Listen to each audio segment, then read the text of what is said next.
Euzu billahi mineşşeytanirracim. Bismillahirrahmanirrahim. Elhamdülillah ve salatu ve selamu ala Resulillah. Değerli arkadaşlar, Hazreti Ali'den Hikmet Parıltıları kitabımızdan okumalarımızın 61.sini yapmak üzere birlikteyiz. Takip ettiğimiz kitap aynı adı taşıyan bir çalışmam. 2006 yılında basılmış, piyasada mevcudu tükenmiş bir eser. Hazreti Ali'den 274 vecizeyi ihtiva etmektedir. Her vecizenin orijinaline yer verdik, altında tercümesini kaydettik ve bize ilham ettiği hakikatleri birer açıklama niteliğinde yine yer verdik bu açıklamalara. İçeriğinin önemine binaen faydalı gördüğüm için sizlerle paylaşmak istedim. 189. vecizedeyiz.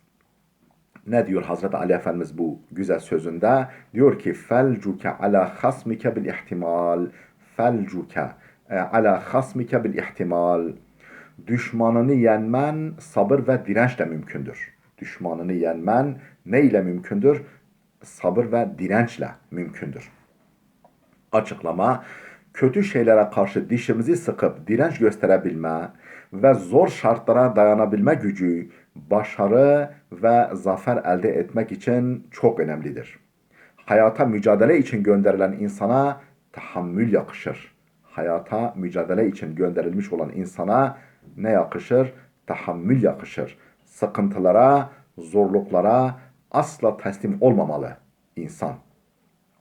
Her başarı sabır ve dirence bağlıdır. Her başarı neye bağlı? Sabır ve dirence bağlıdır. Sabırla kuruk, helva, dut yaprağı atlas olur demiş atalarımız. Sabırla kuruk, helva olur, dut yaprağı atlas olur demiş atalarımız. Mevlana da sabırsız sedef inci tutmaz. Sabırsız sedef inci tutmaz der. Sabır, insanoğlunun en sağlam zırhı ve en muhkem kalesidir.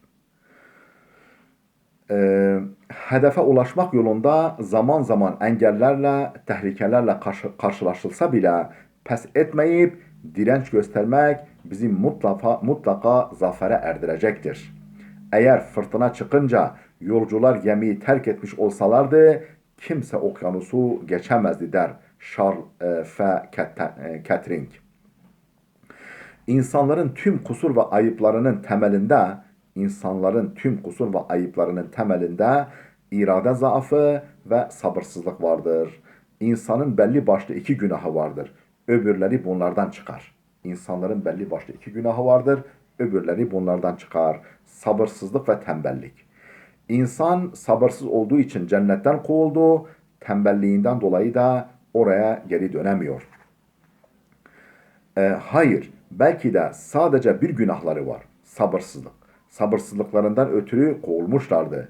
Sabırsızlıklarından ötürü geri dönemiyorlar. Franz Kafka isimli düşünür bu şekilde söylüyor sebatın, sabrın önemini. Sebat ve kararlılıkla üstesinden gelinmeyecek iş yoktur. Sebat ve kararlılıkla üstesinden gelinmeyecek iş yoktur. Yaptığın işte sabırlı olursan her ne iş yaparsan yap tamamlarsın. Lao Tzu.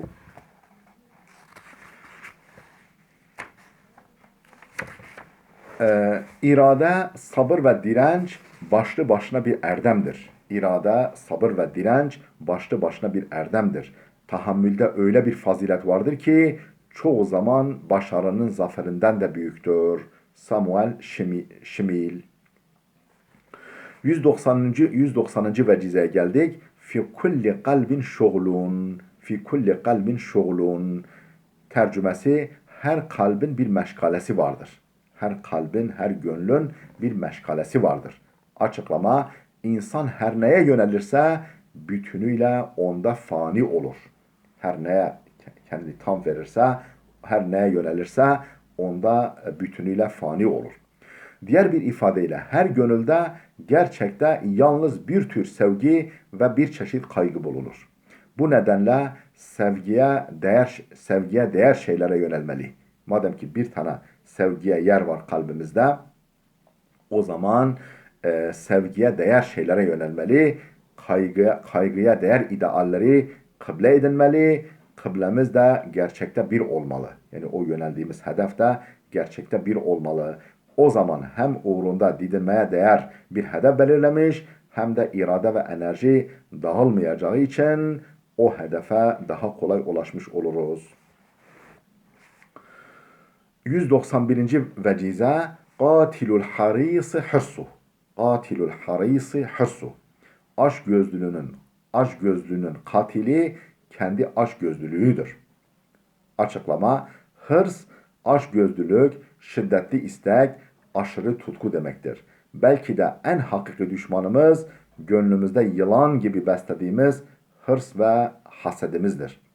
Bütün kusurlar, dolayısıyla her türlü tehlike açgözlülükten gelir.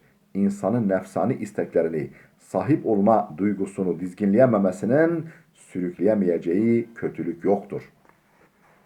Hırs aynı zamanda hüsran ve mahrumiyet sebebidir. Hırs aynı zamanda kayıp ve mahrumiyet sebebidir. İnsan malı, makamı ve şöhreti seviyorsa kanaatla, soğukkanlılıkla bunları aramalı. İki elde aramalı ki elde etmek mümkün olsun. Bu maksada çıkmak için, bir maksada çıkmak için doğal olarak çeşitli basamaklar vardır. Bir maksada ulaşmak için doğal olarak bir takım basamaklar, çeşitli basamaklar vardır. Bu merdivenleri sırayla ve tek tek üzerine basa basa hakkını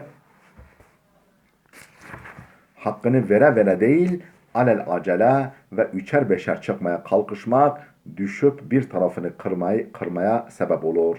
Lezzetli bir ekmek elde etmek için harmandan sofraya kadar geçen çeşitli aşamalar var. Harmandan tut ta sofraya kadar geçilmesi gereken çeşitli aşamalar var. Bunları tek tek gözetmeyen kişi ya aç kalır, ya yanık veya henüz hamur halinde ekmek yer. Ya yanık ekmek yer yahut da henüz pişmemiş hamur halindeki ekmeği yer. Yemek zorunda kalır. Allah'ın taksimatına, takdirine razı olan kişi ancak açgözlülükten uzak durabilir. Ağacın baki olduğunu bilen, ağacın kalıcı olduğunu bilen meyvenin azalmasından endişe etmez. Ağaç duruyorsa yeri ve zamanı geldiğinde meyvesini mutlaka verecektir. O zaman açgözlülük niye? Öyleyse açgözlülük niye? Allah'ın rahmet ağacına inanan, tüm canlıların rızkının onun tarafından gönderileceğini bilen, elbette onun rahmetine itimat edecek, aşırı hırs ve açgözlülükten uzak duracaktır. Allah'ın verdiğine kanaat etmeyen, sürekli çok isteyen kimse azı da kaçırır. Değerli dostlar, bu okuma seansımız burada dursun. 192. vecizeye geldik. İnşallah gelecek oturumumuzda kaldığımız yerden okumaya devam edeceğiz. Allah'a emanet olun.